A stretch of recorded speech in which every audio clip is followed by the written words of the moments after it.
За төрийн албаны тухай хууль аймгийн засгийн хуулиар мөрийг хөтлөв.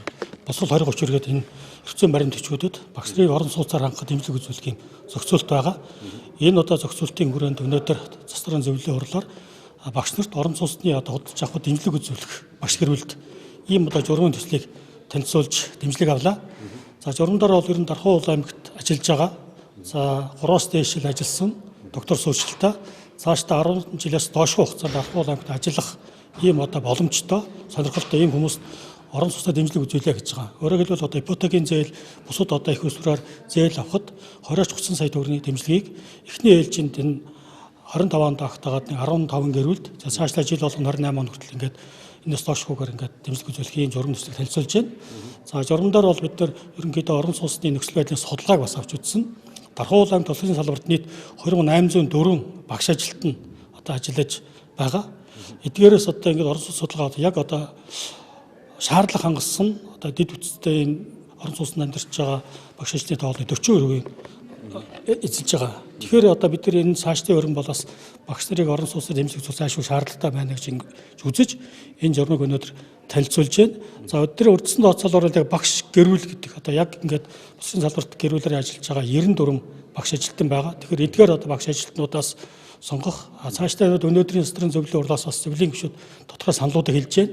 За энэ дээр одоо 5 жилээс доошгүй байх. За тэгээд гэрүү одоо энэ шалгуур ингээд тэнцэн нөгөөд ажилласан жилдээ бусад одоо үзүүлэлтэд хангаж байгаа эсхийг судлах гэдэг энэ зүйлүүдийг оруулаад журмаа дахиж сайжруулад тэгээд засгийн захирамжаар журмаа батлаад тэгээд энэ ондоо эхний ээлжинд 15 багш гэрүүлд дэмжлэг үзүүлэх юм байдлаар цаашдаа явна. Тэгээ энэ бол багш гэрүүл гэж байгаа. Тэгэхээр хоёулаа одоо улсын салбарт Дархан Уул аймгийн ерөнхий боловсролын сургууль, сургууль хөмнө боловсролын байгууллага, мэргэжлийн сургуульд одоо багшаар ажиллаж байгаа энэ гэрүүлийг энэ одоо журамд нийцүүлж ингэж энэ төлбөрийг олгоход зохион байгуулт гинэ. За энэ жилдээ тэр гаргаж байгаа 94 одоо багш гэрүүлийн судалгаа зөвхөн ерөнхий боловсролын сургуульд ажиллаж байгаа судалгаа байгаа. Тэгээд цаашдаа бид нар жил болгоно ингээд нэмэгдүүлэх. За ингээд сургуулийн хөмнө боловсрол, мэргэжлийн боловсролыг дараагийн жилүүд хамруулах байдлаар хүртсэн байдлаар журмын төслөө танилцуулсан. Тэгэхдээ одоо ажлын хэсгээр редакцийн засвар дээр бас энэ засвараа өөрчлөгдөх тийм магадaltaй энийг бол одоохон тэгэлж мэдэхгүй байна. За энэ дээр бол нэгдсэн зохион байгуулалт төр явахгүй. Багш нар өөрсдөө гэрүүл өөрсдөө одоо зах зээлээсээ судлаад банкныхаа нэг ипотекийн шаардлагыг хангаад тухайн банктайгаа одоо гэрээ хийхэд бэлэн болцсон өрсөлдөхөд төлбөр дутагдaltaй байгаа ийм багш гэрүүлдэл энэ одоо дэмжлэгийг үзүүлнэ. За аймгийн засаг дарга багш нарын баг хурлаар Дархан Уул аймгийн улсын салбарт багш нар энэ орон сууцны хөтөлбөрийг хэрэгжүүлэх ийм газрын асуудлыг шийдэхээр бол урьдчилж ингэж одоо бидэрт бас санал чиглэл өгсөн.